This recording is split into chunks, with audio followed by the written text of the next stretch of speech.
So now that we've created a shot by capturing gameplay, let's talk about how to create a shot from scratch. To do this, we're going to import an asset from the game library and place it anywhere in the world using a 3D manipulator. Before we begin, let's go ahead and create a new empty shot. So let's go ahead and wave the mouse over the endpoint of the second shot and hold down the Control key. Notice that the cursor changes.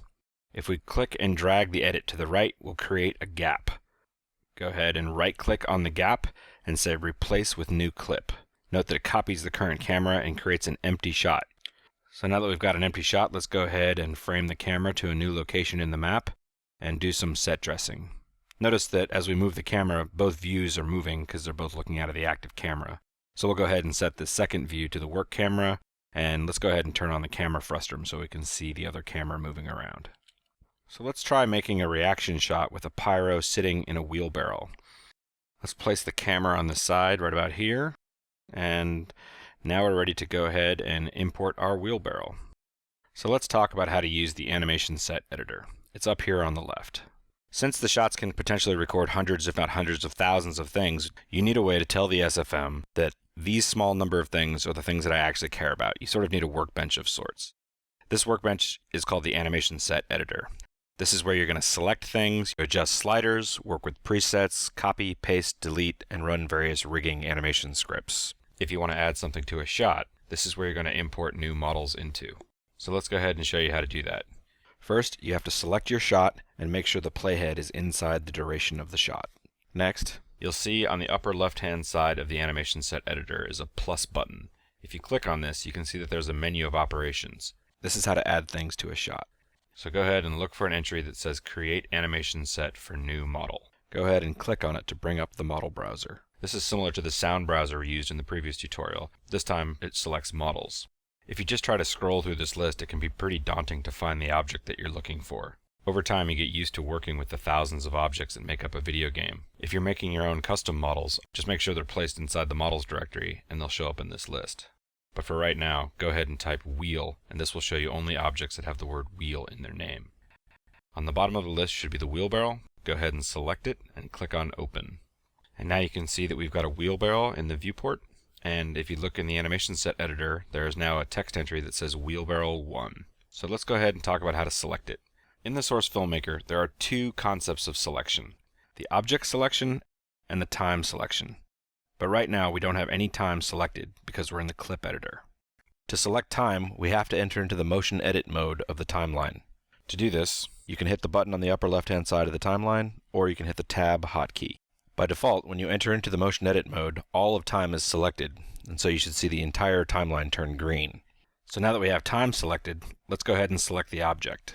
You can select it in two ways. You can either select it in the animation set editor by clicking on it, or if you want to select it in the viewport, hold down the Control key and wave the mouse over the object. As the mouse moves over the joints inside of an object, you'll see the name of the joint highlighted. If you click on it, it will become selected. If you drag while holding down the Control key, you can also lasso select objects. So now that we have all of time and an object selected, let's talk about using 3D manipulators. We have one for position, one for rotation, and one that can modify position and rotation at the same time, called the screen manipulator. So if you look on the lower left-hand corner of the primary viewport, you can see that there are buttons to switch between each one of these manipulators. Go ahead and click on the translation button. You can see that there's now a transform jack on the object. If you click and drag on the axes of this jack, you can either move it up or down, or if you click on the circle, you can move it in the plane defined by that circle.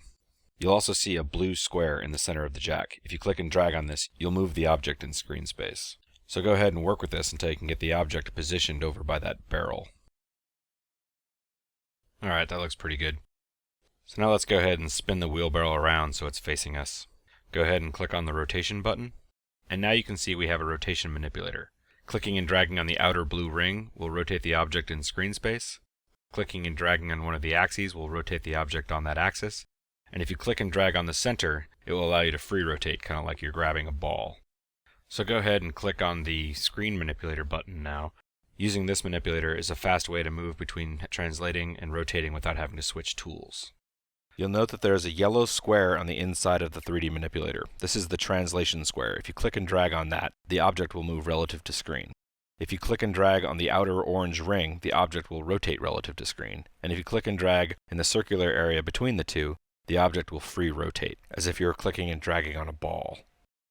On the left-hand side is the pivot handle. You can use this to drag the manipulator off of the object to get more precise rotations and translations. Double-click on it and it'll snap it back onto the object. So before we use this, let's talk briefly about using the floating modification layer. So you may have noticed that the time selection has turned orange. This is because it contains all the modifications that we just did to the wheelbarrow. Go ahead and hit the Enter key. This will apply the current manipulation into the object's motion. Notice that the time selection turned green again, indicating that there is no manipulation present. Click and drag on the screen space manipulator, and notice that the time selection turned orange again. If we hit the Escape key, all of the active manipulations will be discarded, and the object will go back to the state it was before we did the manipulation. Or, if we like all the manipulations and we want to keep them, we can hit the Enter key. So now let's apply all these techniques that we just learned to posing a character. Go ahead and click on the plus button inside the animation set editor again, and choose Create Animation Set for New Model. This time, type the word Pyro. Select the pyro and hit Open. You'll see that the pyro is now floating in front of the camera, just like the wheelbarrow was. Go ahead and put him inside the wheelbarrow using the same techniques that we used earlier.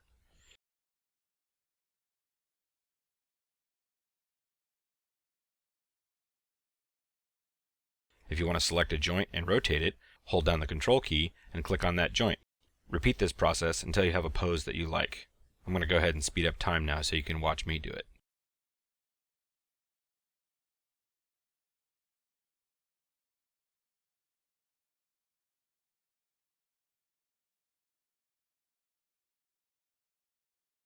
So hopefully this gives you an idea about how we build up shots from scratch. So since we added time to our shot, let's go ahead and extend the sequence and review our work.